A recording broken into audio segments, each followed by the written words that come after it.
Hi, it's Julie. Welcome to I Am Scrap and Happy. I am going to show you how I do my tassels. And mine are a the learning part is a combination of I'm a Cool Mom and Lindsay Zenor for the most part. And then anything I've picked up from anybody else is just added to the mix. So it's very simple. If you want elaborate and fancy, this may not be the tutorial for you, but easy is the answer. And so I've laid out everything I think I'll need, and want to show you a few things. Let me show you, and then I'm gonna at the end I'm gonna show you actually how I'm gonna attach it to my journal.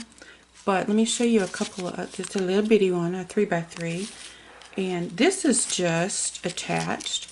Did a little eyelet, and it's just attached with a bulb pin. And so, and if your big book, if your tassel is not overly heavy, you can attach with a bulb pin. You don't have to use the rings and all that if it's not too heavy. Here's my last year's and this year's December daily, and I want to show you the tassel. It's not real heavy. It's a lot of just lightweight things, lace and these little plastic balls glued on. Anyway, it's on the ring. I like the rings, and through a eyelet, and then it just hangs, and it's completely removable. That's one of the reasons I like the ring or the bulb pin. So if it's just in the way, you just can take it off. And then this last one I was going to show you is this is a big mama. So like a 3 or I think it's a 3-inch spine, maybe 4, I can't remember. Anyway, this one is also done in the style I'm going to show you, and it is attached with a, oh, sorry, you can't, I apologize. It is attached, but it's heavy. It's got a lot of, it's got some little china, I guess little bitty china things, and it's got this, no, just saw something else. It's heavier. These beads that are strong, so it's a little heavier. I would not use a bulb pen for that, but that's just me. All right, let me show you what I do. So I lay out all my ribbons, fibers, pieces of this or that, whatever I'm going to add. I also have this gold string. Really, it's, you know, you wrap it around a present. And then I have some pearls and some things that I'm thinking about adding also. So I lay them out in kind of categories just because I'm very OCD is a nice way to put it. And I like to match or coordinate with my journals. I mean, some people don't, and it looks good, but I'm just, like I said, OCD, so I gotta match. So this one is another one of these, Beautiful Christmas, with the papers from TLC Creates Vintage. I made a bigger one and covered it with this fabric. And the colors are kind of blues, teals, pink, purple, goldy brown. So those are kind of the colors that I gathered that would look good, one, with the fabric on the cover, and two, coordinate with the insides. So I lay them kind of in categories. These are just plain ribbons, but wider. These are my fibers. This is just a piece of muslin. And I like to tear them so that it wraps, it curls up, because I don't like it to be flat. I like it to look like it's, you know, old. And so I lay them all out. There's my sorry silk, sorry polyester here. a piece from the rag rugs we took a while back, we took apart, and then cut a piece and then cut it in half widthwise, and then staggered them so that pink's on both ends, so they're not all the same. And then these are thinner little ribbons. Over here are my little textures or crocheted. So this one is not as long, but all you do is just put it kind of centered where it's, you take the length off of both ends so that it's still centered and you know, it looks good. All right. So you lay out your stuff, you put it in the order however you want it, and then you just kind of pick it up. I like to put these, anything, you know, anything special or delicate or pretty that you want to be seen on the top. Otherwise it gets kind of mixed in, which is fine. It's still beautiful and you see it every once in a while, you know, but I like it. If I want something to be seen, I put it on the top. So I'm just gonna kind of put these together.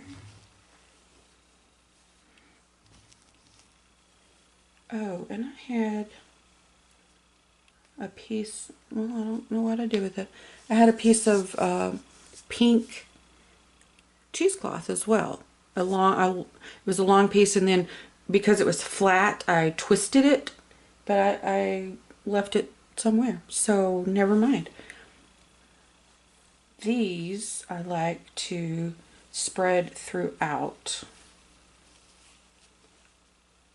so that you get all the different textures, you know, showing. Just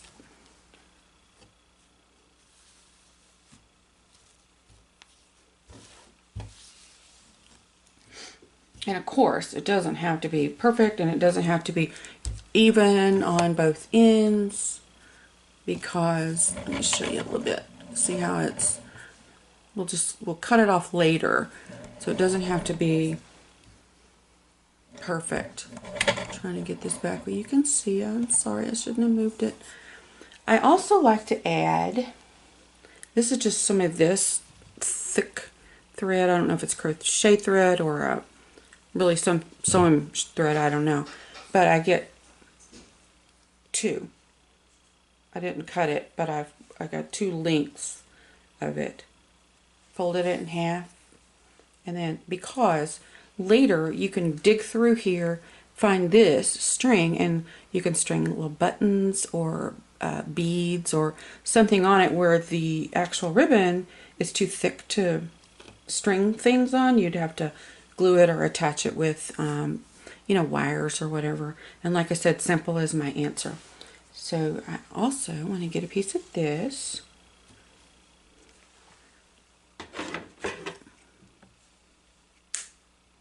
And I was wondering, I don't think I will, but I have a strip of the actual cover, but it's not long enough. Like, it's really short, so I think I'll skip that. And I think, so sorry, I think I will skip the pearls too. Alright, so we're all bunched up now. So I take it and I get it pretty even, like evenly folded in the middle, and then I twist it. I can't remember if it was Lindsay that taught us this or Jessica, but one of them, and it was brilliant. Alright, so it's twisted and you got your little, I take a tiny rubber band just because I don't want to take a chance on losing my losing my grip. Alright, so there's that. Now I'll go in and put my ring through, and it's easy to do because it is twisted, and it just slips right in like that. Uh-oh. There we go. Okay, so, and now is the time. If you don't like it, if you don't like how it looks, undo it, move some things around. The things that I wanted on top are kind of over here on top, but now's the time if you're not happy. And then I take a ribbon or some twine or thread, something that you like, something that coordinates, and I go tie us a little knot. Oops.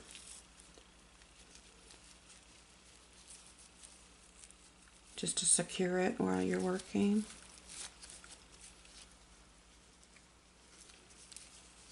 And then I go pull it around and then tie it on the other side. All right. Now this long piece, I just wrap around so that it's pretty. You won't see the rubber band, and later if the rubber band breaks, because you know they get brittle sometimes and they'll break, and that's okay. So I wrapped it around, and then I go back to this little piece and I tie it off again.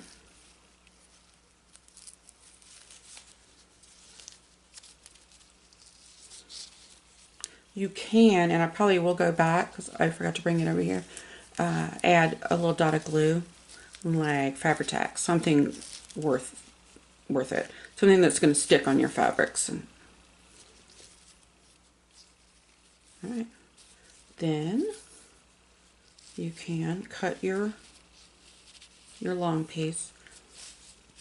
So now you could look at the bottom, and it really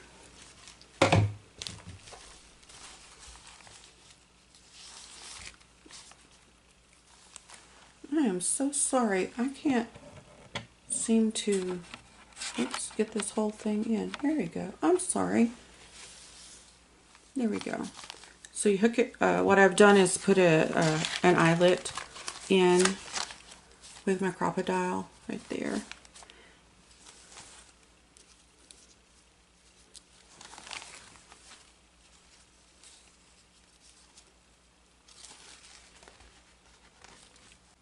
Alright, so I took the bulb pin off my little bitty one and strung it, because I think I figured it out, this ring is too wide for that little eyelet. I used one of the little, I think it's, oh goodness, the smaller ones. Like these larger ones, can you see the holes? They're bigger. That would take the ring, but the little ones won't, and that's okay because it looks cute, and I can hang it with a safety pin. You can rig up a little paper clip with beads on it, whatever. It looks really cute. So then you go in, you finished, and you got it kind of like you like it. You just kind of go in, and I don't do them evenly. I just kind of, you know, I don't want it to look like perfect or that I tried really, really hard. And you might want to use some really better scissors. I even brought my good scissors over and forgot about them. So, all right, there we go. Tassel.